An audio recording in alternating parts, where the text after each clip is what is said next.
Pues bueno, por este momento incómodo tener que esperar. Nos avisan que ya habían calado el equipo, pero bueno, estas cosas técnicas tarde o temprano tiene que fallar una otra cosa, ¿eh? Estoy hasta acalorado de nervios. Bueno, pues, ¿mande? Esperamos que llueva, aunque, porque luego se frega el domo, ¿eh? Bueno, agradezco la presencia de nuestras autoridades eclesiásticas. Agradezco especialmente, tenemos la presencia del canónigo Jaime Enrique Gutiérrez, encargado del Archivo Histórico de la Virgen de San Juan. Nuestras conferencistas están muy agradecidas con él porque él les abrió las puertas cuando vinieron a investigar sobre los exvotos y por eso estamos muy agradecidos de su presencia. También de los canónigos Francisco Escobar Mireles, que es un hijo, que se puede decir adoptivo, predilecto de aquí de San Juan de los Lagos por su conocimiento y por el tiempo que ha servido. El canónigo Antonio Márquez, el presbítero Carlos Roche Hernández, canciller de nuestra diócesis, el padre Jorge Luis Aldana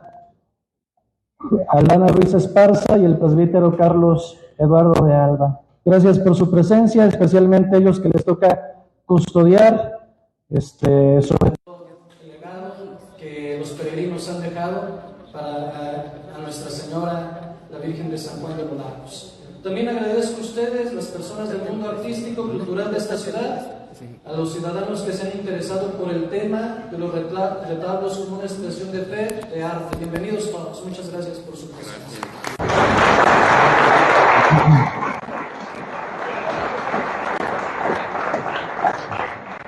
Yo soy el padre Javier Hernández, soy capellán de coro de la Basílica y es un honor estar enfrente presentando esta apasionante sesión centrada en un tema cautivador. Hoy tenemos el privilegio de adentrarnos en el fascinante mundo de los retablos, presentado por dos distinguidas expertas francesas. A lo largo de la historia, la devoción religiosa se ha manifestado de diversas y sorprendentes formas, capturando los corazones y espíritus de aquellos que buscan consuelo, gratitud y esperanza. Una de esas expresiones de fe se centra en la notable tradición de los retablos, que son ofrendas votivas realizadas a la venerada Virgen de San Juan de los Lagos. Dentro del vibrante tapiz de la cultura mexicana, la Virgen de San Juan de los Lagos tiene una profunda importancia como fuente de inspiración espiritual y de devoción.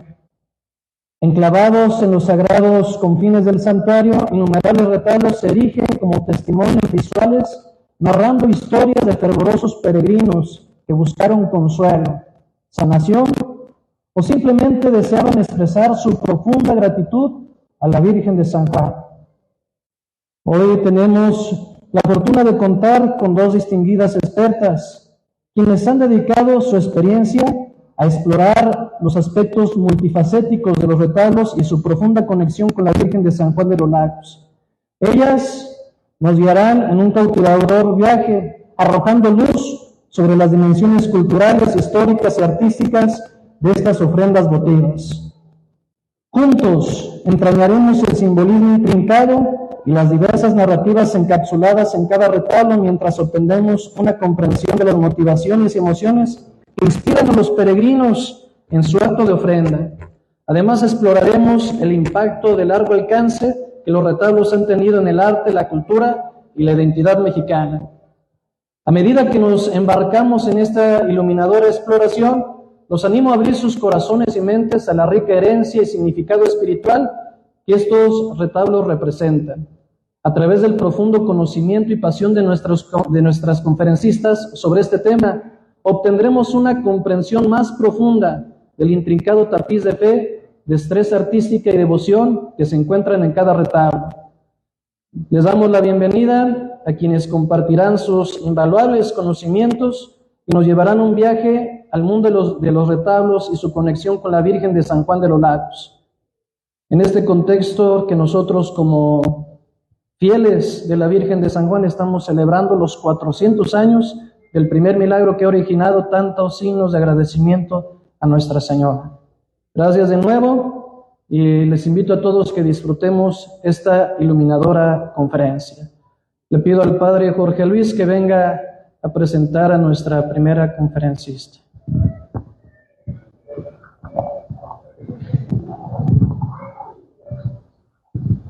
Buenas noches a todos. Caroline Perret. Ella es doctora en Historia del Arte por la Universidad de la Sorbona en París. Es investigadora asociada en el CEMCA, Centro de Estudios Mexicanos y Centroamericanos, en México, y en la Universidad Paris-Cité en París. Obtuvo su maestría y licenciatura en Letras Modernas en la misma Universidad de la Sorbona. Sus investigaciones se centran en el campo de la antropología de la imagen, específicamente en el análisis de las prácticas e imágenes religiosas y su interacción con la creación artística contemporánea, principalmente en México. Es reconocida como especialista en exvotos, coordinadora de la Red Internacional de Investigación Miracle. Su trabajo aborda temas de temporalidad en el arte con un enfoque particular en los procesos de visibilización y memorialización de la violencia. Es autora del libro Trash and Crafts, a Design Project by Thierry Janot en el año 2020 y coautora junto con Ileana Diegues del libro Cuerpos Memorables, publicado en el 2018.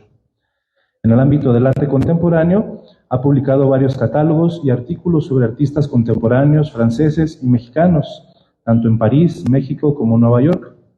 Como curadora, ha llevado a cabo exposiciones que combinan el pasado y el presente en el arte contemporáneo. Un ejemplo destacado de su labor curatorial fue la exposición Miracle en el 2021 sobre el exvoto en el arte contemporáneo, presentada en el Centro de Arte Contemporáneo Immanence en París. Con ustedes, Carol Tom.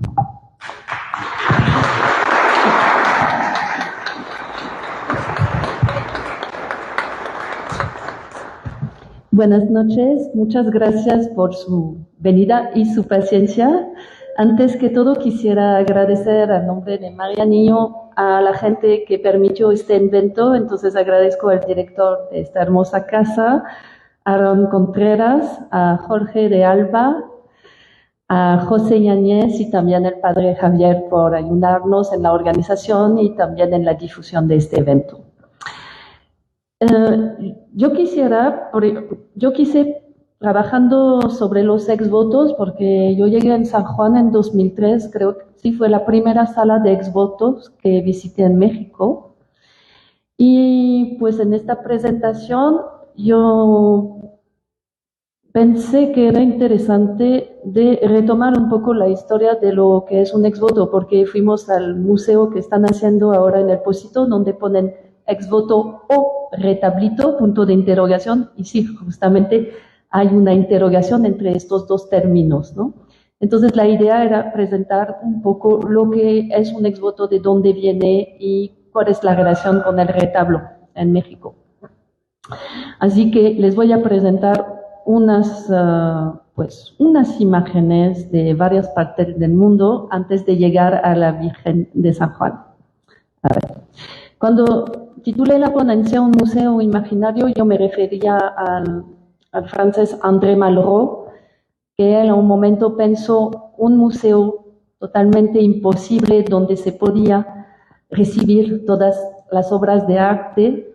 Y para mí el exvoto es un poco eso, ¿no? Porque su historia es tan antigua que si pensamos el exvoto en términos museográficos solo puede ser un museo imaginario. Entonces ya voy a empezar.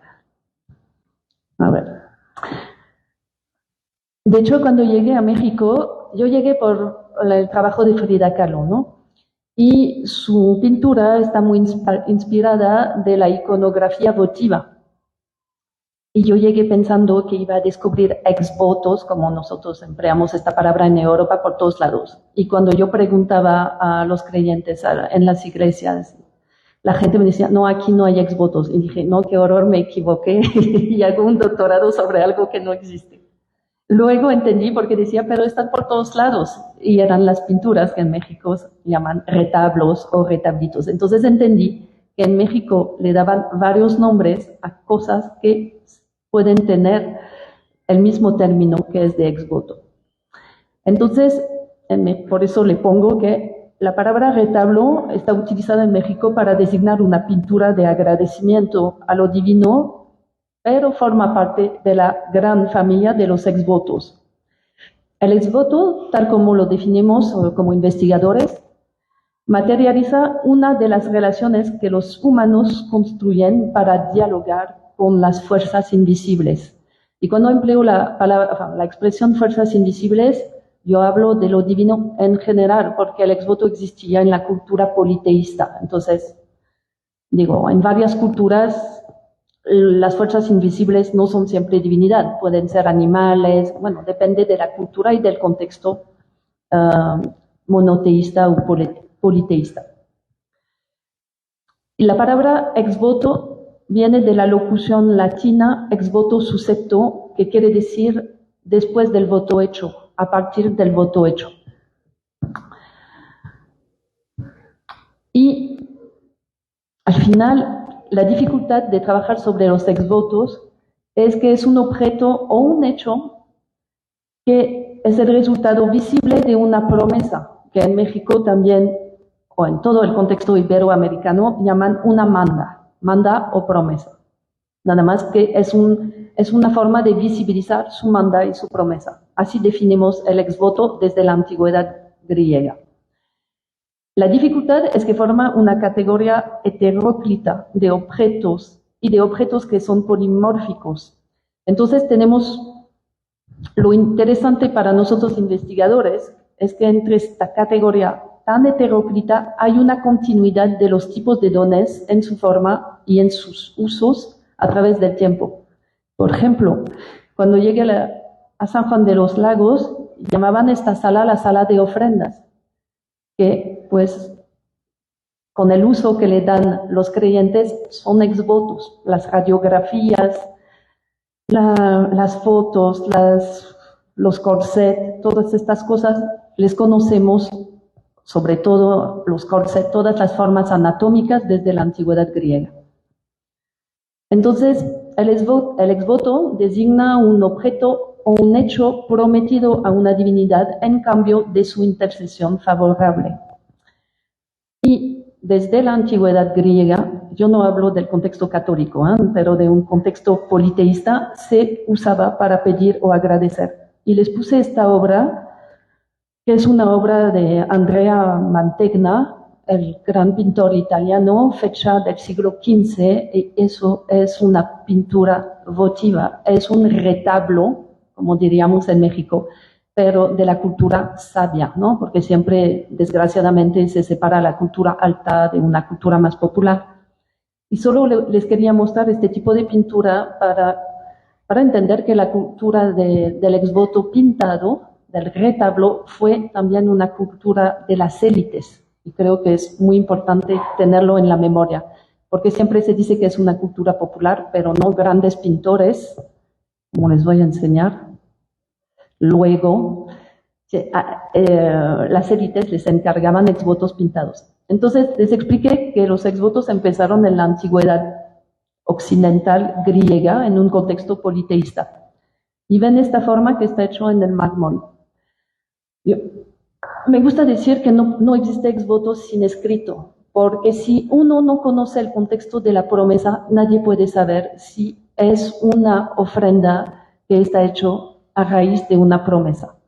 Entonces, la dificultad de los arqueólogos, por ejemplo, es toparse con estos objetos en mármol, pero si no tienen la parte escrita, no pueden saber si es una ofrenda gratuita o si es un exvoto, esta idea de regalar algo en cambio o para agradecer de una intercesión favorable. Y lo que es muy interesante en estos mármoles griegos es que hay una parte muy ambigua, porque en la cultura griega estas formas se podían regalar, claro, para agradecer de la curación de un soldo, pero sabemos también que los griegos usaban estas formas para pedir a la divinidad una escucha favorable, por eso ponían ojeras, para pedir a Dios de escucharlos. Entonces, nunca sabemos, si no tenemos el escrito, para qué lo usaban. Pedir a Dios de escucharlos en su oración o curar una forma de sordidad. Y bueno, estos son exvotos también, que se expandieron de los griegos en la cultura romana y luego en todo el contexto galo-romano, ¿no? Estos exvotos son de Francia y reconocen, me imagino, lo que llaman en México los milagritos, la forma de ojos, que son los primeros exvotos que conocemos desde la antigüedad griega. Y aquí ven también en la cultura griega los pies. Igual, yo no leo el griego, lo siento, pero yo no sé si lo que escriben, pero yo sé que es una promesa aquí. Y muchas veces los pies o las piernas como estas les podían utilizar, claro, para la curación de una pierna. Y seguramente en la sala de San Juan de los Lagos vieron a gente que dejan sus yesos, ¿no? Para prueba de curación. Entonces la pierna regalada está hecha en el mármol, ¿no? Es impresionante de conservar estas cosas. Pero también no podíamos, si estas piernas en la cultura griega les usaban para agradecer de una curación, pero también les usaban para pedir un buen viaje. Claro, porque en la época caminaban, entonces la pierna tenía que ser firme y fuerte para hacer viaje. Entonces podían dar una pierna para pedir de tener un buen viaje a los dioses. Y la que puse aquí es de metal. Es una pierna también porque en Italia y en Grecia todavía se usan los milagritos como les usan en México, ¿no? Nada más que son de metal y un poco más grande que en México. Bueno, ya les puse porque estos les conocen y no les voy a explicar, pero su origen, y eso es fascinante, tiene miles de años y es este objeto que dio su nombre al exvoto. El exvoto, primero, antes que todo, fue anatómico.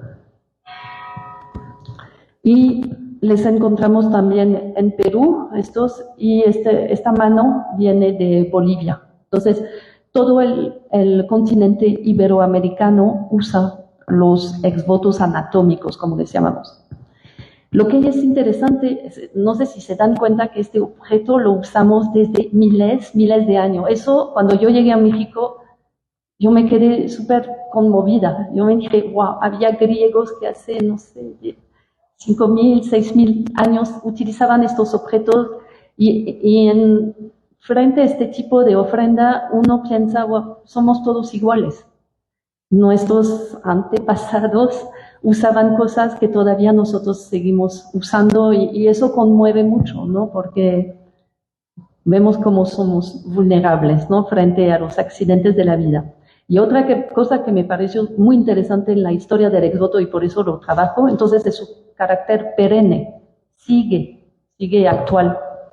Y eso cuando descubrí esto en San Juan, no se ve bien, pero aquí hay una trenza de cabello. Aquí todavía está, de hecho, esta ofrenda yo la vi esta tarde.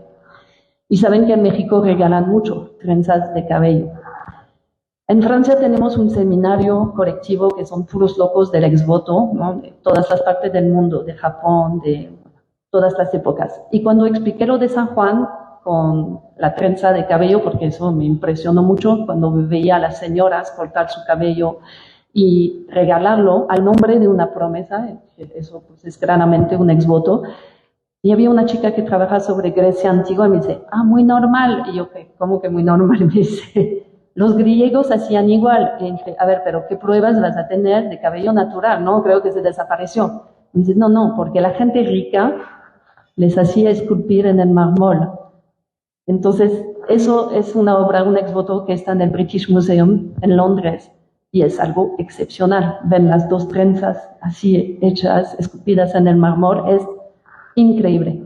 Y me contó, porque eso lo sabemos por las fuentes escritas, que los marineros regalaban su cabello después de que salieron vivos de un naufragio.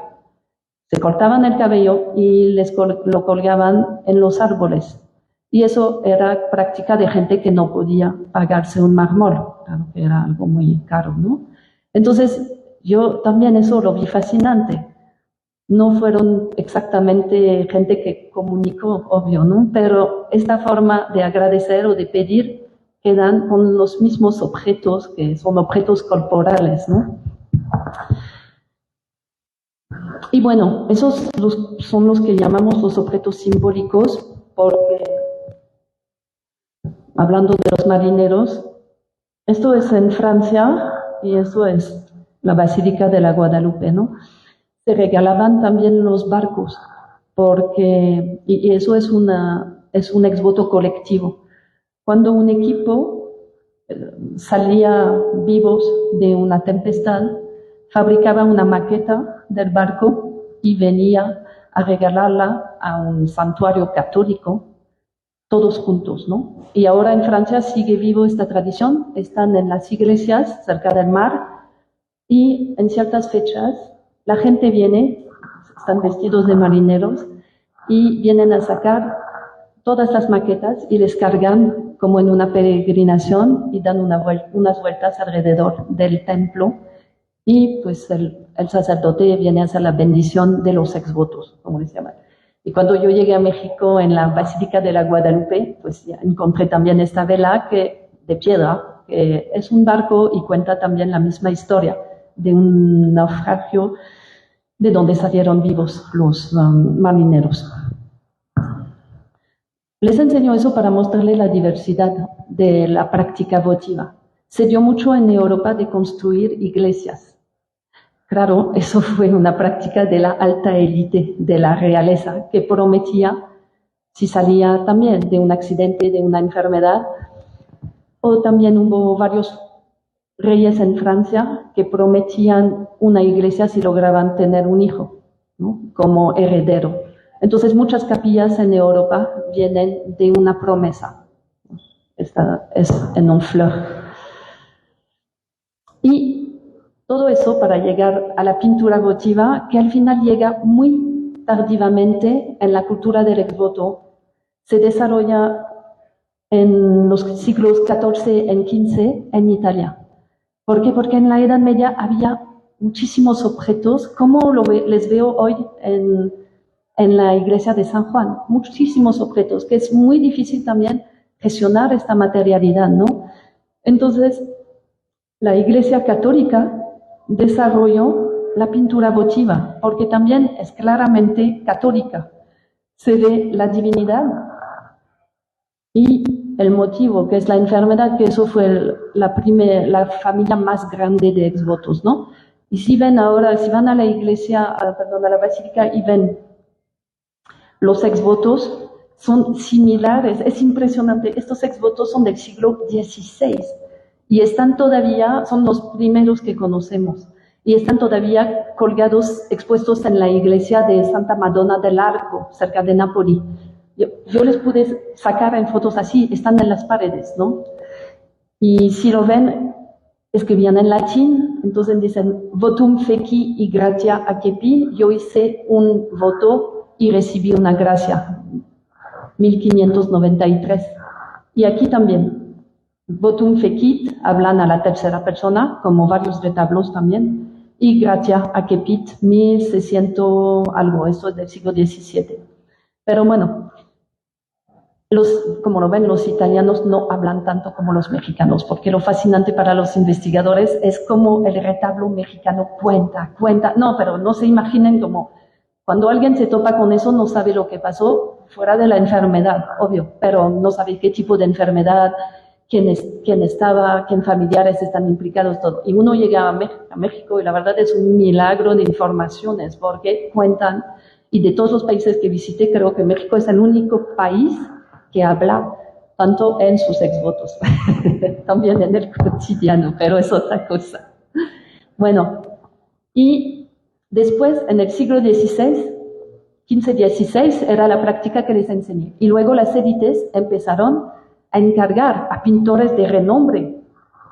Eso es un exvoto de Leonardo da Vinci, digo. Entonces, es algo excepcional, ¿no? Eso es un exvoto. Entonces, pues me pueden decir que es una práctica popular. Bueno, Leonardo da Vinci no me parece tan popular. Entonces son pinturas que las élites, eso es.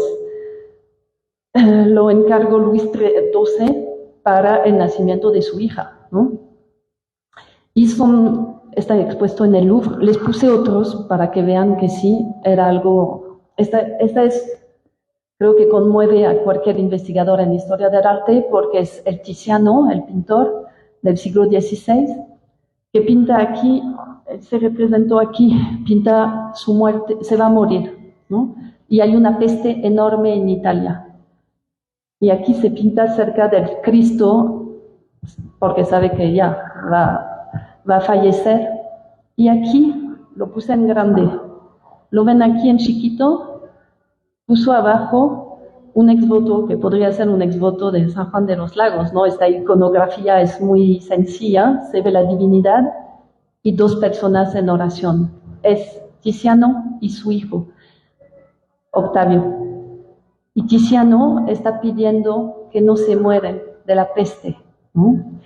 No sé, es algo que emociona, ¿no? Porque sabe que se va a morir y dejo este detalle y desgraciadamente su intercesión no funcionó, su voto no funcionó porque su hijo se murió poco después de su padre. Pero como ven, grandes pintores como él hacían así, como sus exvotos, como cualquier persona, ¿no? A pesar de su renombre, ¿no? Pues frente a la enfermedad, al miedo, cualquiera actúa de la misma manera, ¿no? Y eso es un exvoto de Philippe de Champaigne, el francés, muy famoso porque pide la curación, agradece, el texto aquí lo cuenta, no se ve bien, por la curación de su hija. Y Philippe de Champaigne fue un muy gran pintor, entonces se ve en eso que no es una práctica solo de la gente humilde o sencilla. Los grandes también encargaron exvotos. Y bueno, solo quería mostrarle también esta de Francisco de Goya, que es muy interesante porque dedica un exvoto a su médico. Y me van a decir, eso no es una figura divina, que es cierto, y pues Frida Kahlo también dedicó exvotos a su médico, porque a un momento la figura también del médico, muchas veces lo vemos en San Juan también en los exvotos, tenemos el médico y al Cristo que pone la mano sobre la espalda, ¿no?, del cirujano. Bueno, hubo momentos que artistas dedicaron sus exvotos a los que les salvaron, y fue una figura profana y laica, ¿no? Y ya. Y para terminar con lo de Europa, pues en México llegaron los exvotos pintados con los españoles durante la conquista, donde ya existían, por supuesto, en México, prácticas de ofrendas y para pedir y para agradecer, pero bajo otras formas. Claro que no tengo fotos de la época del siglo XVI, pero les puse fotos de las danzas que hacen para la Virgen de Guadalupe, donde también yo, entrevistando a la gente, me di cuenta que eran exvotos, son mandas, vienen, organizan una danza sobre 3 años con una noción de sacrificio, de poner su cuerpo a la prueba para pedir o para agradecer a la Virgen. Entonces estas formas existían en un contexto precolombino. Pero esos son los exvotos que tienen en México, que es de una maravilla, la verdad, son del siglo XVIII, y fue una práctica al principio como en Europa de las élites. Pero desde el principio ven que el texto está muy desarrollado, ¿no?, con muchos detalles, y ven el trabajo excepcional de la ornamentación. Es algo, aquí no sé si lo ven bien, pero es un altar doméstico. Era un exvoto de enfermedad, creo que era de un cáncer. Entonces esos son los exvotos coloniales, ¿no?, que conocemos. Aquí puse 2 también. Están en el Munal, porque en México no quedan muchos exvotos del siglo XVIII. Hay en el Munal, en la Ciudad de México y en Tepoztlán. A lo mejor en otros lugares, pero no les conozco bien. Y ven, pues, otra vez, se destaca mucho el exvoto mexicano, la verdad, por su carácter escrito y también por este trabajo de los detalles, de la ornamentación, ¿no? Y luego, como en Europa, su uso se va a democratizar, y en los siglos XIX y XX se introduce en México la lámina, ¿no?, la de metal, que va a permitir, ¿no?, además son formatos chiquitos, que va a permitir reproducciones de exvotos, creaciones de exvotos, así de manera más masiva. En Europa no se usaban la lámina, solo la madera la tela de lo que me acuerdo. Bueno, y esos son exvotos, bueno, que ya conocen más porque la iconografía no ha cambiado mucho. De hecho, no ha cambiado tanto en general. Esos son exvotos. Es uno de que trabajo Marian de San Juan, de hecho, lo vimos expuesto en el Museo Estatal, ¿no? Claro, yo leí, bueno, no sé si es verdad, me imagino que sí, que el doctor Attal, Gerardo Murillo, ¿no? El que pintaba los volcanes, que fue de los intelectuales que rescató la tradición del exvoto, él comenta que la tradición del exvoto pintado estaba por desaparecer al final del siglo XIX y que fue la revolución y todas sus violencias que reactivó su uso. Y eso me pareció muy interesante porque a raíz de las violencias múltiples de la revolución, ¿no? La gente empezó de nuevo a usar el exvoto para pedir ayuda a lo divino. Y lo vemos aquí. Comentábamos con Marian que en un momento hubo exvotos dedicados a varias divinidades, ¿no? Como para tener más ayuda. Ya ahora no vemos más este tipo de exvotos, siempre están dedicados a uno, máximo a dos, pero en esta época se veían que 4, ¿no? Para me imagino, una situación particularmente difícil, ¿no? Y entonces, lo que me pareció muy interesante, no sé si saben que en 2019 Italia regresó más de 600 exvotos a México, que un coleccionista italiano había comprado porque se vendían y les sacó del país y hubo un trabajo diplomático entre los dos países y los italianos regresaron muchos exvotos de México que se quedaban en Italia. Creo que hay uno de San Juan, no más. Los demás son más del Señor del Hospital en Salamanca y todo eso. Y entonces me pareció muy interesante, hubo mucha mediatización sobre este fenómeno, porque el exvoto pintado no es un objeto patrimonial, ¿no? De lo que sé. Poco a poco entra en esta dinámica para protegerlo y para que ya no haya más saqueos, más mercado negro ilegales y para que este objeto se quede en su país de origen, que es México, ¿no?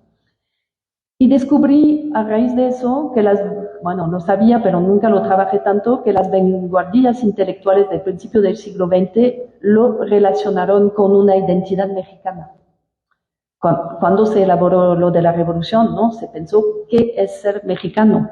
Y estos intelectuales desconocen, es gente como Diego Rivera. Antes había un personaje muy interesante porque Ángel Zárraga, que vivió casi toda su vida en Francia, había pintado una pintura devocional bastante clásica, pero muy hermosa, ¿no? Así, lo llama exvoto San Sebastián. Pero luego, estos intelectuales, y yo pienso muchas veces, ay, no lo ven bien. Quiero ver el exvoto. Está al lado. Ya lo ven, creo. Gracias. Está aquí. Entonces, cuando los intelectuales empiezan a pensar qué es ser mexicano, qué es la mexicanidad, lo escriben en sus textos. Dr. Attal dedicó un libro a los artes populares y habla del exvoto. Diego Rivera dedicó un artículo muy importante para el exvoto. Ellos lo relacionan con la cultura popular. Pero vemos que también pintores lo utilizan dentro de sus obras. El Ledesma, ¿cómo define la identidad mexicana? En 3 cosas. Bueno, 4 con la niña, ¿no? Con rasgos indígenas, mestizo. Y utiliza 3 cosas. El rebozo, un cofre, un baúl con la laque de Olinala y un retablito. Y eso me parece algo excepcional de pensar que lo mexicano, entre tantas cosas que tiene México, lo mexicano está relacionado hace 100 años con el retablito, con el exvoto, que lo hace propio de la historia mexicana y de su identidad, ¿no? Y bueno, ya voy a terminar con estos ejemplos. Eso es una serie magnífica de Manuel Rodríguez Lozano, porque no solo podían introducir retablitos en sus obras, pero también hubo en la misma época pintores que adaptaron la iconografía del exvoto a su propio estilo. Eso lo encargó, otra vez fue un coleccionista, que su mamá era rusa en México, se murió y este coleccionista encargó, como lo hacían antes las élites, a Lozano de pintar retablos para su mamá. Vivía con estos, tenía 18 retablos de la muerte de su mamá en una sala, ¿no? Para contemplar, para recordar su madre, ¿no?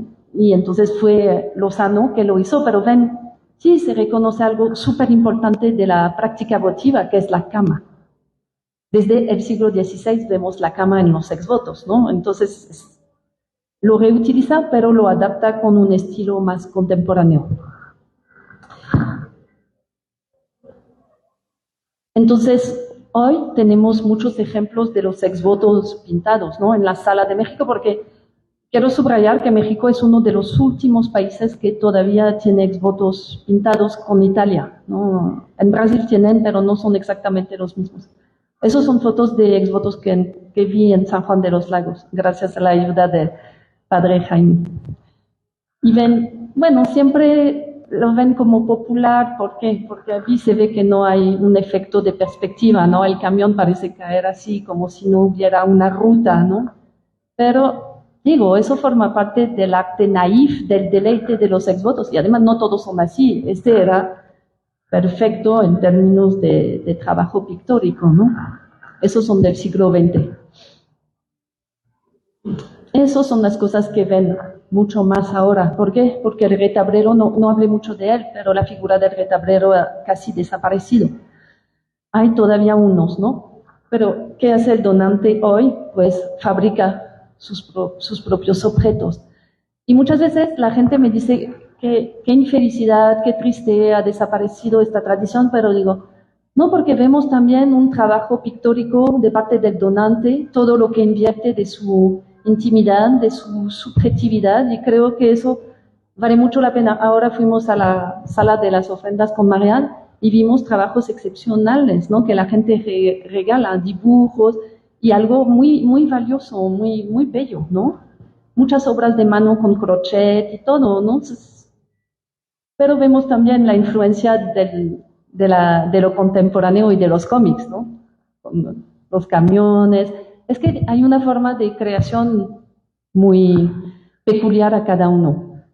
Y yo vi los mismos en Italia.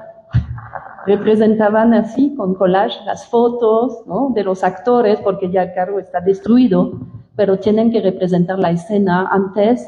Es muy raro cómo juegan sobre la temporalidad, entonces cortan fotos y les ponen aquí. También eso eran exvotos clásicos, como más clásicos, y vemos también con varios intercesores. Entonces, Italia y México se parecen mucho en términos de práctica. Y ya, entonces termino con este exvoto dedicado a la Virgen de San Juan, donde quiero subrayar como cuando yo empecé a trabajar me impresionó el trabajo de Marianne, porque Marianne Bellard, hoy Marianne Delacour, fue una de las primeras, creo la primera, según mis criterios, a investigar los exvotos. Vino 6 meses aquí a trabajar en el Pocito y publicó un libro, trabajó sobre los exvotos pintados y al final empezó a trabajar este trabajo de rescate y de sensibilización, porque desgraciadamente a un momento, durante muchos años, no les dio mucho interés nadie al exvoto pintado. Que yo no entiendo si al principio del siglo XX los intelectuales lo rescataron tanto, durante 100 años, no sé, nadie se interesó más. Y ahora veo en varias partes de la República Mexicana muchas iniciativas, pero para mí yo estaba muy contenta de conocer, ¿no? Yo la leí, jovencita todavía, y de conocer a Marianne y de decirle, wow, fuiste pionera a hacer algo, un rescate que va a ir adelante. Muchas gracias.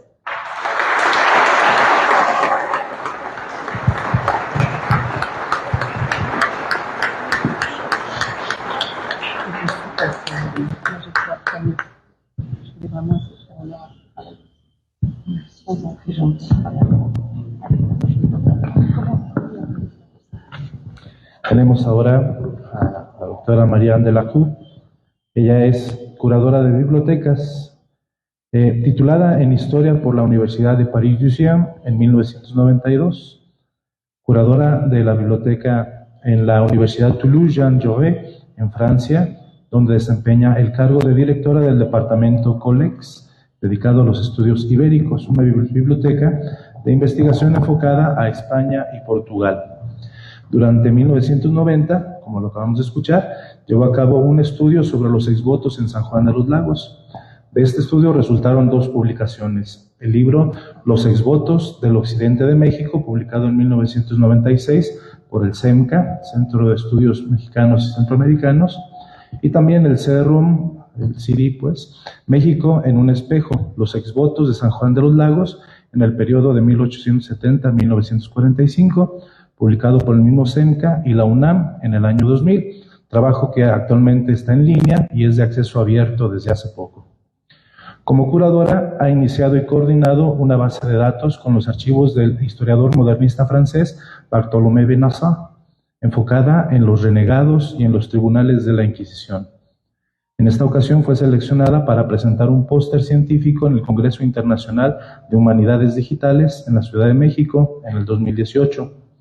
Ha publicado también 2 artículos relevantes, uno en la revista universitaria Le Carrier de France Pa, titulado Los cristianos de Alá, una investigación viva, y otro en Horizon Maghrébin en el 2020, titulado Bartholomé Benassin y las bibliotecas.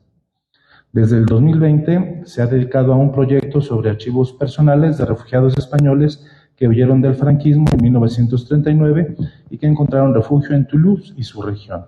Con ustedes, la doctora Lacour.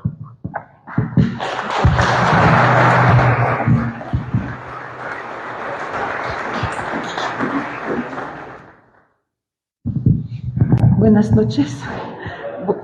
Van a ver que hablo un mal español, pero vamos a hacer como puedo. Y para empezar, quisiera también agradecer a las mismas personas que hizo Caroline, a las instituciones eclesiásticas, a la Casa de la Cultura, a muchas personas. Y si me permite, haré también un agradecimiento personal a unas personas que aquí están. Hay muchos de ellos que me dieron alojamiento por este lado, hay otros que me ayudaron al nivel material y otros que me ofrecieron su tiempo y su amistad, porque cuando vine tenía 24 años y estaba lejos de mi familia y de mis amigos, y me permitieron salir bien de esta periodo. Bueno, yo le voy a presentar un aspecto más práctico del retablo de San Juan. Entonces le voy a hablar del contexto de cómo vine a trabajar aquí. Es que después de una licenciatura de Historia con opciones a América Latina, llegué al año de maestría sin saber bien sobre qué quería investigar, hasta que encontré Tomás Calvo, que era profesor catedrático de Historia Moderna a la Universidad de París X y que buscaba estudiantes para rescatar a retablos mexicanos. 2 personas se propusieron, un muchacho que se llama Philippe Berrier, y a él le tocó hacer como un catálogo de los diferentes santuarios del centro oeste de México, y a mí me tocó un santuario, San Juan de los Lagos. Pero cuando me propuso Tomás Calvo el proyecto, yo no conocía nada de los exvotos. Entonces, de lo que conocía de los retablos, es muy chistoso porque vamos a ver casi las mismas imágenes. Caroline y yo no hemos trabajado juntas a nuestra presentación, pero también voy a mostrar, bueno, no mismo, pero casi igual. Bueno, ella estudió historia de arte y yo historia. Y van a ver que hay muchas cosas que se juntan. Bueno, de retablos solo conocía la Victoria alada de Samotracia. Entonces, no vi bien qué relación con México. También solía ver en las iglesias francesas exvotos de mármol que fueron instalados después de la Primera Guerra Mundial. Pero todavía, ¿qué relación con México? Me explicó el profesor Calvo que era un exvoto pintado y me aconsejó de ir a ver unos para darme cuenta de lo que eran. Y fue en Normandía, en Honfleur, que Caroline le muestro, y vi exvotos marineros a 200, más o menos 200 kilómetros de París. Pues empezaba a entender lo que es un retablo, un exvoto, pero con estos marineros todavía no veía la relación con México. Entonces Tomás Calvo me explicó que la práctica votiva en México era todavía muy dinámica y que casi millones de exvotos eran almacenados en muy mala condición en diversos santuarios y que muchos desaparecían en el mercado de antigüedades y que había que hacer algo para protegerlos. Como especialistas de Nueva Galicia, Tomás Calvo conoce muy bien los santuarios de Jalisco y me habló en particular del más importante, San Juan de los Lagos, donde tenía que actuar rápido, hacer un inventario y repertoriarlos para conocerlos, hacer un catálogo de fotos y fichas para conservarlos. Empecé a leer lo poco que había a biblioteca universitaria sobre los exvotos pintados, pero no había mucho.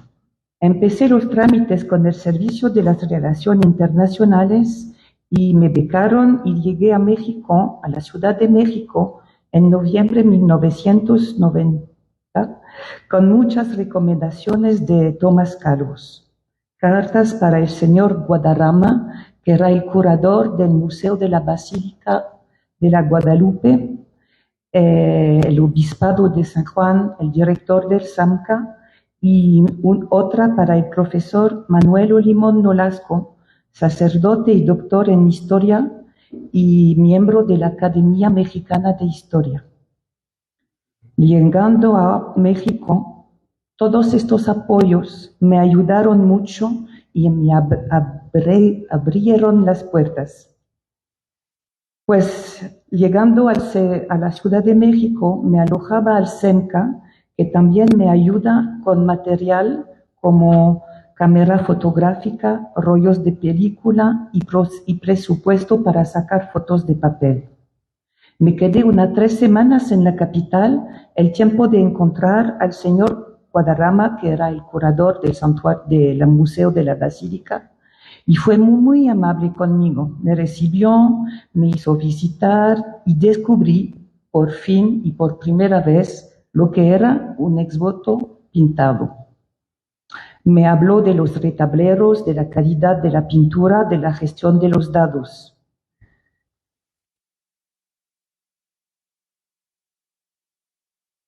Eso es en la Basílica de la Guadalupe, en el Museo de la Basílica de la Guadalupe. Unos días después llegué en San Juan de los Lagos, al mero obispado, porque yo no sabía bien dónde ir. Me recibió el obispo y me presentó a una familia que me acogió muy bien, como si fuera su hija, las primeras semanas, el tiempo de encontrar un cuarto para larga estancia. El día siguiente, un sacerdote me recibió a la Basílica de San Juan y me hizo visitar. Nos paramos mucho tiempo enfrente de la imagen de la Virgen y me contó su historia, la historia del primer milagro, la visita del Papa Juan Pablo II del mismo año 1990. Luego fuimos a ver los retablos que eran colgados en la escalera de la basílica.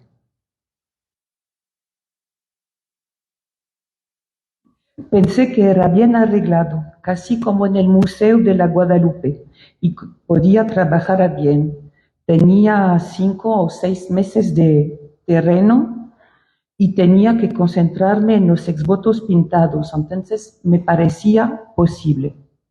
Pero el sacerdote me explicó que no iba a trabajar a la basílica, pero al pocito donde estaban colgados los exvotos más antiguos, y me acompañó al pocito a unas cuadras de la basílica.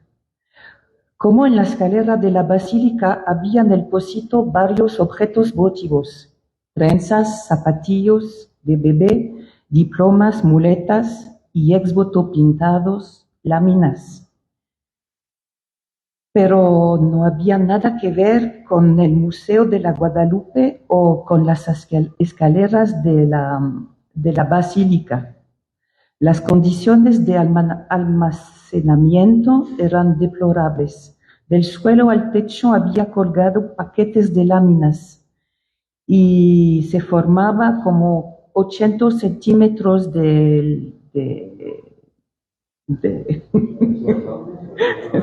Gracias.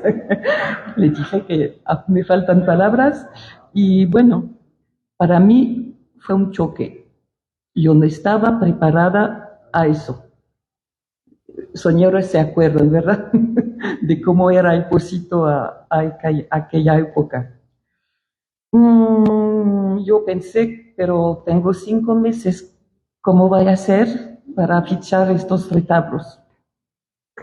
Hice un rápido cálculo por metros y ancho, la parte, bueno, yo pensé que había más o menos unos 20,000 exvotos. Creo que el sacerdote que me acompaña me vio muy, muy chocada porque me propuso la ayuda de una persona que tenía varias ocupaciones en la basílica, que iba a ayudarme cada mañana para descolgar y recolgar, y que me ayudó mucho también con las conversaciones que tuvimos, porque aprendí cada día más sobre retablos y peregrines. Es un detalle, pero tuve que comprar camisas de trabajo, porque a veces salía tan sucia del pocito que en la calle unas personas me pidieron si era cierto que me mandaban de Francia para hacer el aseo en el pocito. Es cierto, lo juro.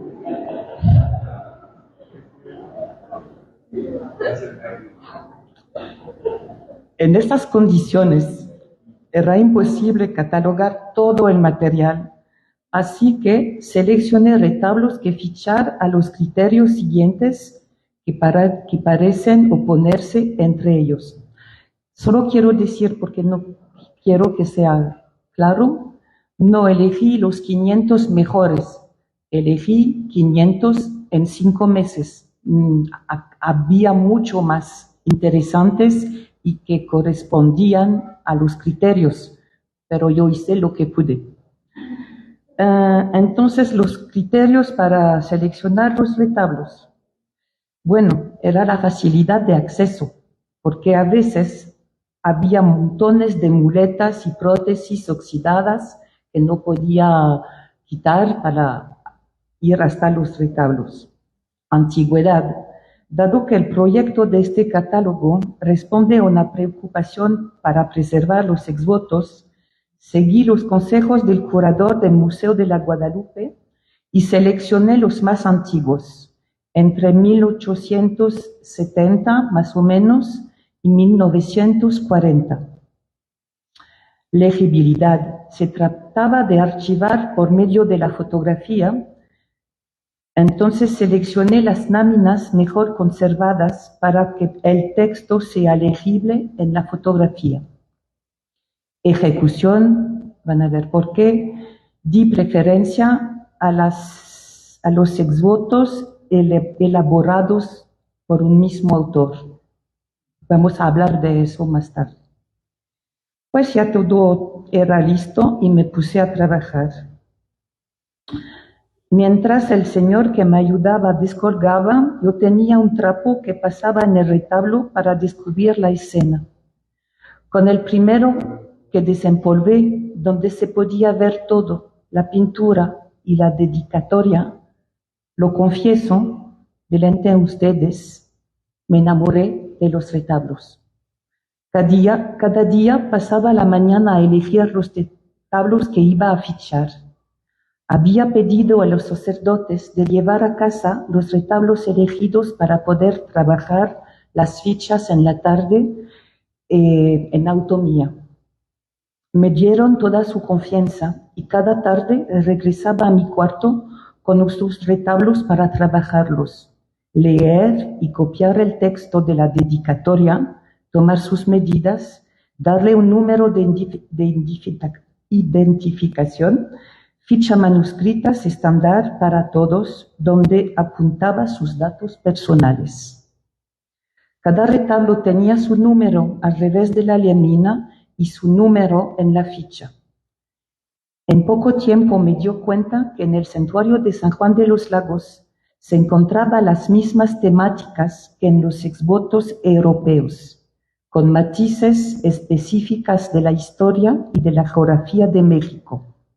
Las temáticas eran vida de campo, vida rural, problemas de salud, peligros de la calle o del viaje, catástrofes naturales, problemas personales, guerra y cárcel. Había escrito a mi profesor en Francia para pedirle si la metodología era adecuada, pero se acuerdan que era en 1990 y había correo postal. Es decir, que mi carta tomó 3 semanas para llegar a Francia y luego el tiempo que el profesor me contestó, recibí la respuesta 2 meses después. Es decir, que ya había tratado la tercera parte de los retablos. Por casualidad, por suerte, la metodología de mi trabajo era buena. Pues había intentado de tomar las fotos en mi cuarto, pero no salían bien. Y cuando recogió por primera vez mis fotos al laboratorio, fue muy desilusionada. Tanto trabajo, tantas horas para unas imágenes desenfocadas, donde no se podía leer nada, ni siquiera se veía bien la escena. Intenté otra vez, pero era peor, hasta que encontré en el inventario un fotógrafo profesional que propuso ayudarme. Tenía un estudio para los retratos y me lo prestó a las horas que desocupaba. Me arregló el enfoque de la cámara, la luz, y desde luego puse sacar fotos de buena calidad. Y también me aconsejó de agregar a las fichas el número de rollo de las fotos. Pues después de esta pequeña introducción vamos a ver lo que nos dice el exvoto. Con frecuencia, eso después es de el trabajo que hice. Con frecuencia la dedicatoria está borrada o es elegible. En esos casos no es posible identificar al donante ni fichar bien el exvoto. En la dedicatoria se encuentran 3 indicaciones principales.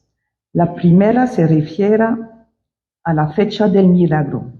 La segunda precisa el lugar de origen del donante, dando numerosos detalles: nombre del rancho donde vive, población, jurisdicción y nombre del Estado de la República. Esta precisión es indispensable en México, porque México presenta una ambigüedad nominal doble, una ambigüedad toponómica. Hay muchos pueblos que se llaman San Miguel, y una ambigüedad patronómica. Hay muchos Hernández, vamos a decir. Al final de la dedicatoria aparecen el nombre del donante, la fecha y a veces el lugar donde se fabrica el exvoto. Por desgracia, casi nunca se encuentra el nombre del pintor, llamado milagrero o retablero. No tendré aquí el tiempo de presentarle estadísticas sobre el donante mujer para sí misma, mujer para su familia, parejas para sus hijos enfermos, su cosecha mala, hombres y tiempo de guerra, familias tomando el camión. Pero si quiere, después le vamos a presentar el proyecto que manejó Caroline con mi trabajo y también el libro que sacó en acceso abierto, donde salen todas estas estadísticas de quién dan y para quién. Es difícil creer que el exvoto sea una pintura personalizada de cada donante. El milagrero no pinta realmente a quien le encargó el exvoto, sino lo que esa persona representa socialmente. Para eso utiliza algunos estereotipos. En primer lugar, común, se explica en la diferencia de los sexos. El hombre invoca a la Virgen arrodillado, con la cabeza descubierta y el sombrero depositado en el suelo. La mujer también reza de rodillas, pero tiene su cabeza cubierta de un rebozo. Sin embargo, en el exvoto de tipo rural, el campesino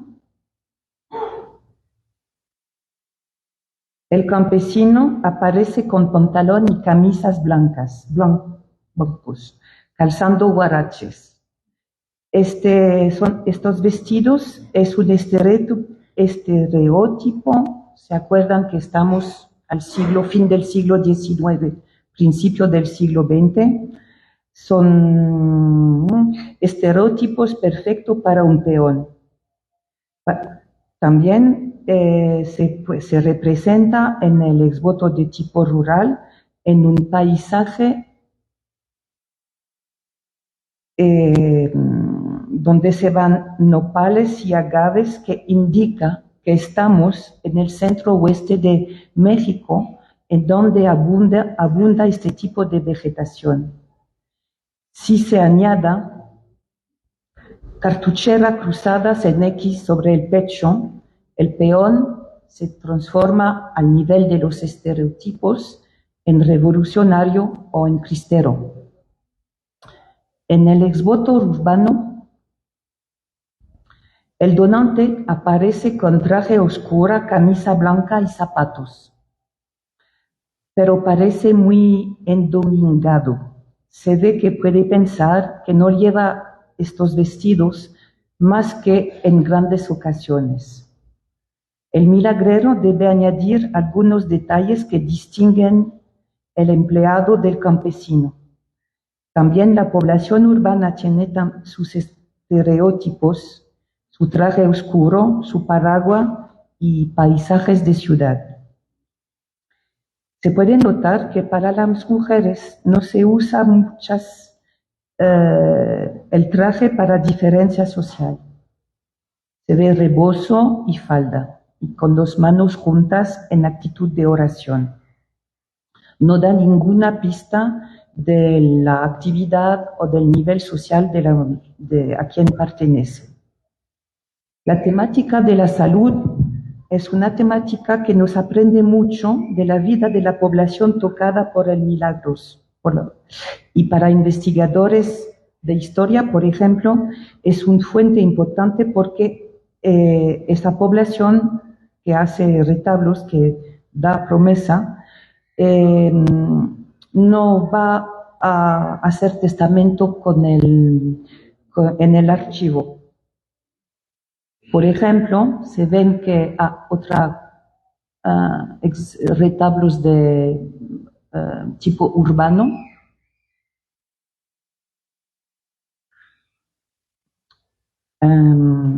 hablando de la salud,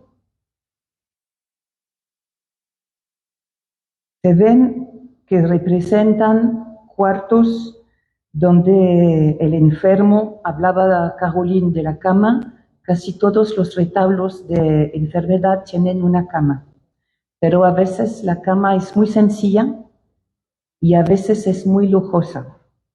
¿Qué nos dice este retrato? Es bastante lujoso con su cobertura, con su cortina roja, y también vemos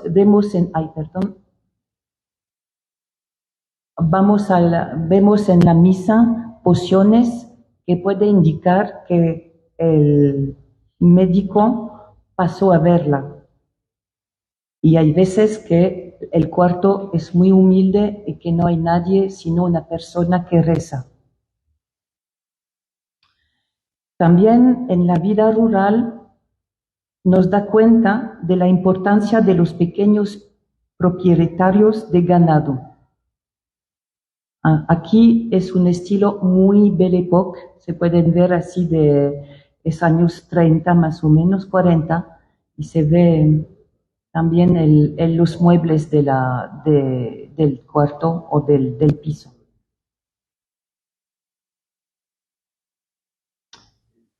Espera, eso es para más tarde.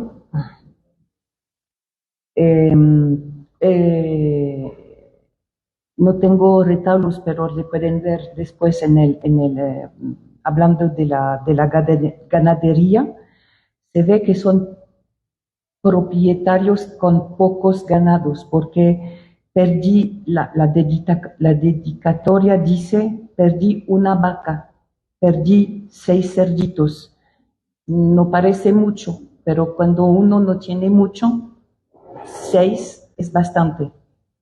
Y también, por ejemplo, yo nunca vi explotación de gallinas, no sé si había al fin del siglo XIX, principio del siglo XX, granjas de gallinas como ahora, por ejemplo, en el campo de San Juan, bueno, de la región. Las temáticas personales dan cuenta de la vida cotidiana de los donantes. Violencia doméstica, como se ven en este exvoto, pero también de las esperanzas de las personas. Aquí, una pareja feliz, muy agradable de ver este retablo, o bien tener un puesto al mercado,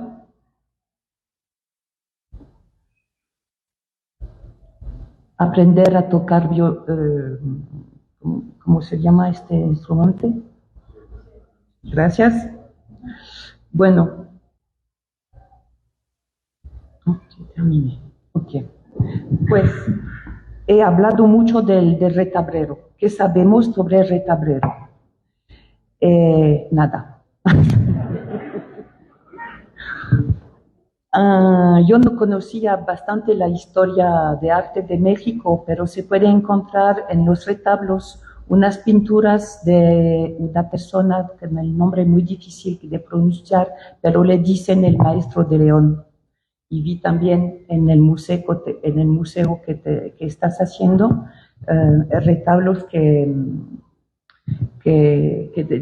este pintor.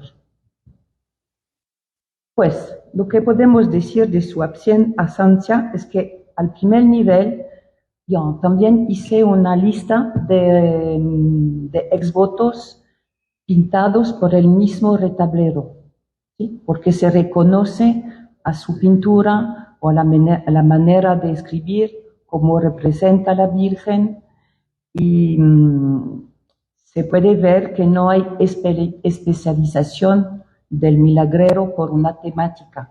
El milagrero trabaja todas las mandas. Pues no se sabe su nombre ni no firma, pero como le dije, trabajando retablos, y no sé si las personas que hemos encontrado en la mañana están, pero fuimos de acuerdo que poco a poco, trabajando los retablos, se puede reconocer a su manera de pintar. El nombre del retablero muy famoso era Hermenegildo Bustos. Así. Dicho el Maestro de León. Pues, si no sabemos nada del milagrero, podemos analizar la dedicatoria. Primero, lo que es notable es que los retablos exvotos de San Juan de los Lagos fueron hechos en otros lugares, en general en la población de Ojilen del Donante. Y no hubo milagrero en San Juan. Ni siquiera se habla de uno itinerante que viniera con las peregrinaciones del 2 de febrero y el 15 de agosto. Los peregrines llegaron con sus exvotos ya hechos. Del retablero también podemos ver cómo escribe, descifrar y comprender algunas dedicatorias en ocasiones me dio problemas por el idioma que no me entendía siempre todo el vocabulario, pero también con las faltas de ortografía, la confusión entre la B de vaca y la B de burro, y también los nombres propios no escapaban a las faltas de ortografía. Encontré Chihuahua y, bueno, cosas así. Cuando se lee la dedicatoria, surge un problema de la utilización de los pronombres personales. A veces el milagrero usa la primera persona del singular. Dice, doy gracias a la Santísima Virgen de San Juan, etcétera, etcétera. Al contrario, algunos milagreros emplean la tercera persona, Refugio Mojales de Cruz, dedica este retablo por haberla librado, etcétera, etcétera. Y por eso no sabemos por qué. A veces es la primera persona y a veces la tercera. Pues platicando con las personas en la mañana, también podemos hablar de la representación de la Virgen, porque creo que es en 1904, recibió la corona de los ángeles la Virgen, pero hasta muy tarde hay unos retableros que no la representaron así. Y vimos con ellas en la mañana retablos de 1950 que todavía la Virgen no tiene sus ángeles. Es decir, que el milagrero tenía una imagen de la Virgen que no estaba... Bueno, gracias. Y también se pone la circulación. Claro, a esa época no había fotografía y no salía bien el cambio del vestido, del color, de todo. Y también el retablo, como quería explicarle, es que es una fuente de información para todos tipos de investigadores. Historiadores del arte, por supuesto, lingüista, porque este problema de cómo habla de la primera o la tercera persona me parece muy interesante. Historiadores, por supuesto, antropólogos rural para ver el ganado, bueno, la cosa de que había casi no encontré mucha milpa, por ejemplo, más bien nopales y agave. Bueno, todo esto se podría estudiar con acceso abierto a las fotos y con lo que ustedes están haciendo en el Museo del Pocito. Sí, claro, los detalles pictóricos son dados por el donante al retablero para que sean vistos. Eso es muy importante porque el exvoto pintado se cuelga en un santuario para cumplir promesa y dar gracias. Es un acta de fe. No hay discusión. Pero también es visto está colgado para que sea visto de otras personas. En las escaleras de la basílica, lo vimos todavía en la mañana, los peregrines miren los retablos de los demás. Ya puesto por otros peregrines para compartir sus dificultades, sus problemas y el milagro que recibieron. Pues al final le puedo decir que me alegro mucho que el Desvoto Pintado sea ahora considerado varios proyectos como el suyo en el Pocito, como el proyecto de base de datos que maneja Caroline, la jornada de estudios que hicimos en la Ciudad de México y que hubo hace mucho. En 1990 les traté como pude. Tuve mucho apoyo y mucha ayuda, pero era bastante sola. Hay cosas que hice bien, otros menos. Hoy que soy curadora, veo muchos defectos de metodología en mi trabajo, pero con el digital que vamos a mostrarle y con el Open Access, todo eso va a poder mejorarse. Que va a ser mucho mejor que lo que propuse hace 33 años. Los exvotos de San Juan son su historia, su cultura, su fe, le pertenecen, pero permítame esa noche decir que también son míos. Muchas gracias para su paciencia.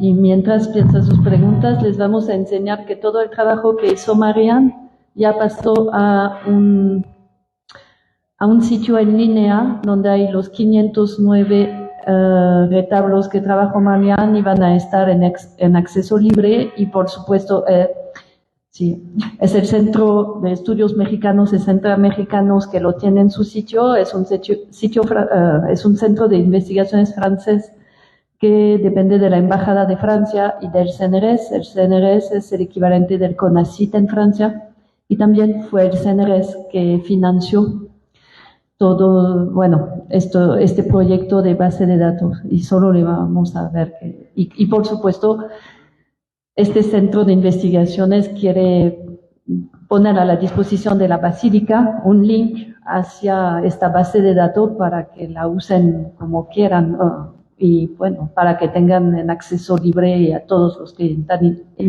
están interesados los exvotos de San Juan, que trabajó Marianne. Gracias.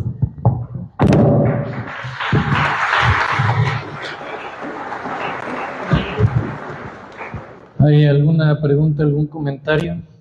¿Alguna duda? Después de 33 o 32, ¿cuántos años, Marianne, que viniste? ¿Has encontrado alguna diferencia en los retablos, en su trato?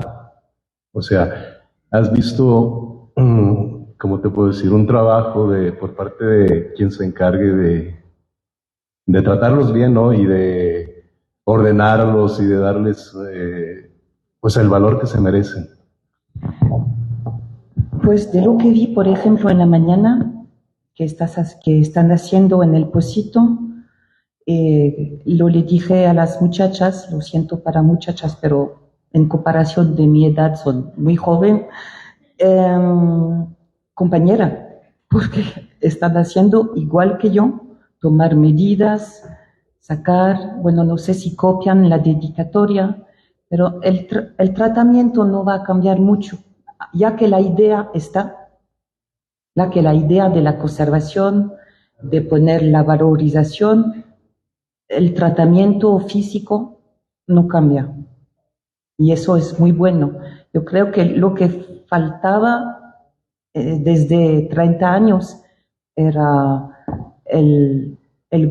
las ganas y el sentimiento que tenía que rescatar a los retablos mexicanos. Y Carolina habló de los retablos que regresaron de Italia a México. También están en línea y se ven casi igual y fueron otros santuarios. Lo que yo pensé cuando vi los retablos de varios santuarios mexicanos, el campo rural da muchas informaciones sobre el contexto geográfico. Por ejemplo, en el centro oeste de México vino agave y no hubo agave en Santuario de Guerrero, por ejemplo. Hubo otro tipo de vegetación. Por eso digo que es multidisciplinario las informaciones que tenemos.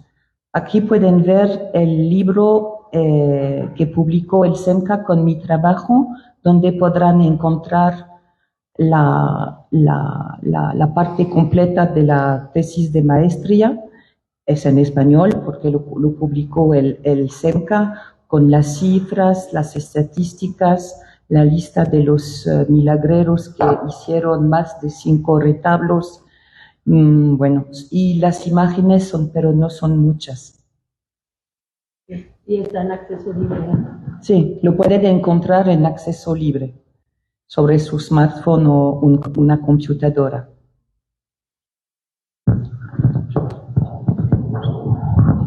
Quisiera preguntarle de los retablos que vio en su realidad de 33 años, con los retablos que vio y si encontró unos recién pintados de esta época de los 2000 o los 90, bueno, los 90 no son los 90.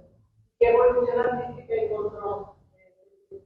Y bueno, yo me dejé a 1940 por el tiempo que tenía y también para dar una escala que se podía hacer comparación, ¿no? El porfiriato, revolución, aquí cristiana y más tarde periodo más tranquila, vamos a decir. Yo no soy historiadora de arte, entonces al nivel gráfico no puedo decir si hay evolución o ella puede, pero yo no puedo. Yo soy historiadora, entonces puedo decir, vamos a compartir en 4 épocas si hay más violencia, si hay más problemas en el porfiriato o si la cristiana, por ejemplo, da más retablos, eso sí, pero no lo sé decorar, lo van a leer en el libro, pero de la manera artística no. En la mañana, cuando fuimos en la escalera de la basílica, Carolina dijo que ya no hay, tal vez no hay retablos, la gente no va a ver retablos, pero hay muchas cosas muy bonitas hechas a mano, que se ve que toma mucho tiempo, que el dado es muy importante, la manera de trabajar es muy importante. Y también quería decir lo que nos, eso no lo podemos decir las dos, es que no es un intercambio muy sencillo. Prometo, doy y basta. No es así. Promete, da y regresa al año siguiente sin retablos, pero viene la peregrinación también, pero es otro rollo más que hemos platicado en la jornada de estudios, pero la peregrinación también es un exvoto.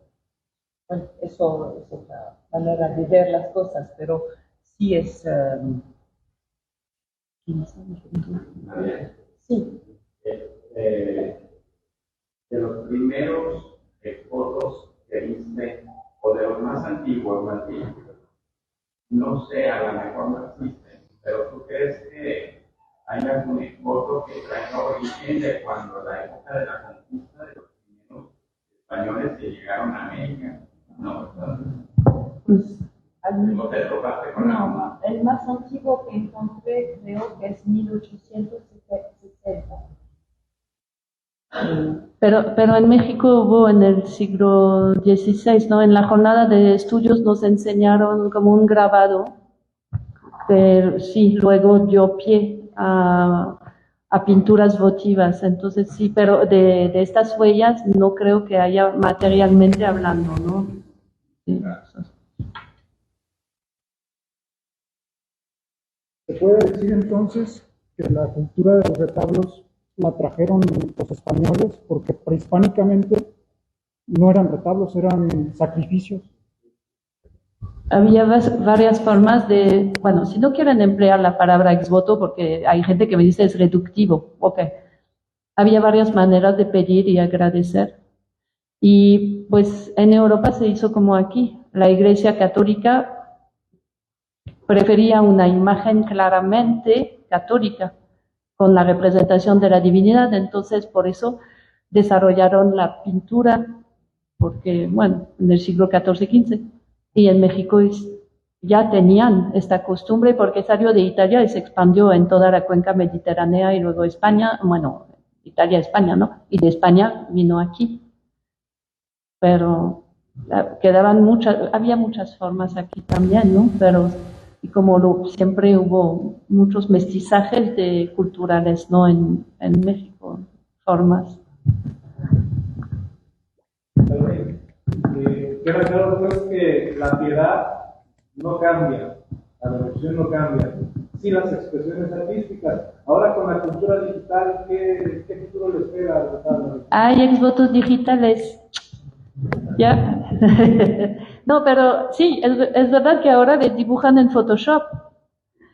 Pero fuera de eso, yo cuando trabajé sobre San Charbel, había alguien que había creado, y ya les hablo de eso antes de, bueno, ya había internet, pero el señor había creado un sitio internet que era la materialidad de su promesa. Había prometido que si San Charbel le cumplía, bueno, él le iba a dedicar un sitio a internet y luego entonces la gente podía conocernos de San Charbel con el listón, ¿no? El listón de color rojo para el amor, amarillo para el dinero, bla, bla, bla, y el blanco era para agradecer. Entonces la gente lo podía usar directamente en el sitio. Si uno no podía ir a agradecer físicamente, lo podía hacer directamente sobre el sitio. Entonces, y ahora con la pandemia, fue súper interesante lo que pasó, pues la gente empezó a poner en sus páginas Facebook sus pedidos y sus agradecimientos porque no podían ir. Y entonces ya hay páginas Facebook ex voto, ya llegamos a eso. Y yo vi que en Brasil también, porque es difícil para la iglesia gestionar la materialidad, porque es muchísimo. En Brasil, en Nuestra Señora de Aparecida, reciben 19.000 fotos al año, fotos votivas. Entonces, ¿cómo gestionar eso? Entonces, había un anuncio en Brasil, en una iglesia, que también puedes agradecer a la Virgen con un texto, ¿no? Un texto de teléfono, ¿no? Mandar su agradecimiento con un mensaje WhatsApp. Seguramente vamos a tener un WhatsApp votivo dentro de poco, bueno, ya que los jóvenes empiezan a crear estas cosas, ¿no? Voy a aprovechar que tengo el micrófono, no sé si los padres se han dado cuenta que ahora también cuando vienen peregrinando suben el celular y se lo enseñan a la Virgen desde donde están, ¿verdad? Y tiene la fotografía de su ser querido, de su enfermo, como presentándoselo a la Virgen. También es algo muy interesante en estos tiempos. Bueno. Entonces, poniéndose el exvoto, poniéndolo como que es un agradecimiento. En el caso de San Juan, en octubre, tenemos la visita de una ciudad que es Tultepec, que vienen con la pirotecnia. ¿Podría considerarlo también un exvoto? Es que es una pelea larga entre nosotros sobre lo que es un exvoto o no. De hecho, yo estoy en un grupo que gestionó para entender, porque estudiamos el exvoto en Japón, estudiamos el exvoto. Y lo que vemos, y lo que voy a defender siempre, es que puede ser un hecho como cuando van a ver a San Judas, que le prometieron de venir vestido, y cómo lo hacen con la Virgen de San Juan, cuando los niños llegan vestidos con la capa azul y todo eso. Eso, si es una promesa, si es una invocación a la Virgen o a la divinidad diciendo yo vendré vestido de tal y tal manera, si puedes intervenir en mi favor. Esta idea de promesa es lo que definió el exvoto en la antigüedad griega. Yo siempre voy del exvoto al nivel de su origen denominativa, ¿no? ¿De dónde viene la palabra? Viene de los romanos, que lo retomaron de los griegos, y para los griegos era una acción de promesa y de una forma de agradecer o de pedir algo a raíz de una promesa. Entonces, luego puede tomar cualquier forma. De hecho, es la dificultad. No hay una manera de identificar el exvoto fuera de las grandes familias, porque sí hay grandes familias. Los miembros anatómicos es una familia votiva, es la más antigua, y los exvotos pintados, eso sí, se pueden ubicar. Les enseñamos. Solo queríamos rápidamente enseñarles el sitio que está en acceso libre.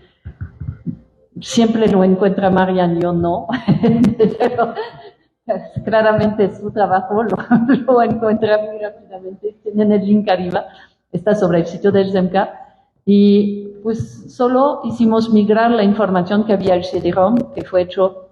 Ya no se puede leer el CD-ROM, ¿no? Porque cambian los programas, todo eso. Entonces yo con el CNRS y con el ZEMCA hicimos migrar la información del CD-ROM, que es todo el trabajo de Marian, en acceso libre. Entonces, pues no sé, tú quieres más, yo no sé. Aquí pueden ver, es un... ¿Ok?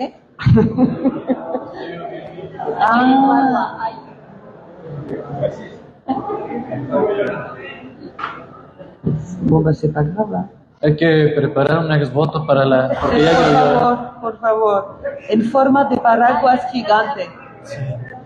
Pero Pues va del vamos. otro lado. ¿Por qué no lo...? Queremos... Cuidado con la computadora, ¿no? Ah, pero ya la tapan mejor, ¿no? ¿Va a ser final?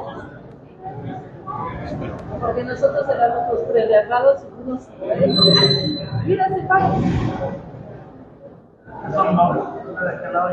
¿Y la otra no funciona? Como las computadoras. Bueno, pues para terminar,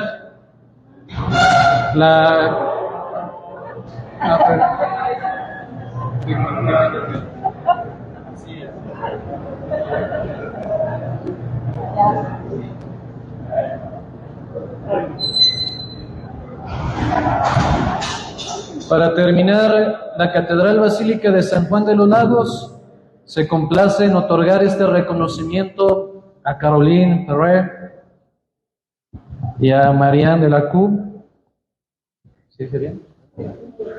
Por su destacada contribución a la difusión del conocimiento y la apreciación del arte religioso a través de la conferencia titulada Historia del exvoto, un museo imaginario, presentada en la Casa de la Cultura María Izquierdo, San Juan de los Lagos. Con este reconocimiento expresamos nuestro más sincero agradecimiento y reconocimiento por su dedicación y talento, y por promover la apreciación del patrimonio cultural y religioso de nuestra región.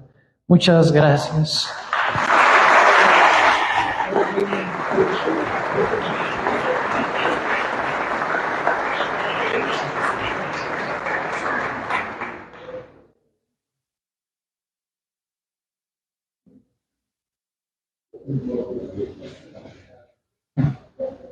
Y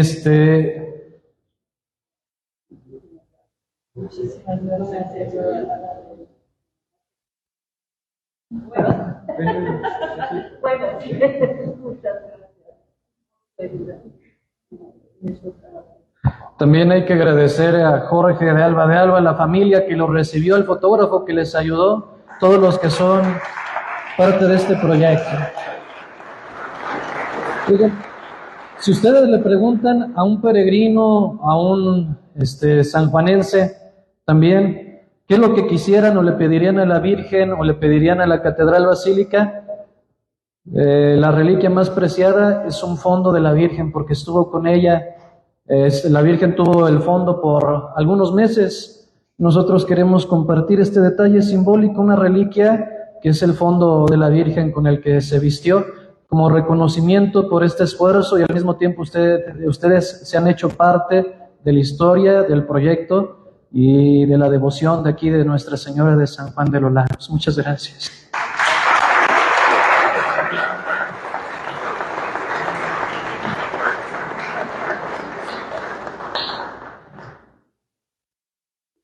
Y gracias porque ustedes con su presencia valoran el esfuerzo de la distancia, de la entrega y al mismo tiempo pues de todo el sacrificio que vivieron al rescatar y promover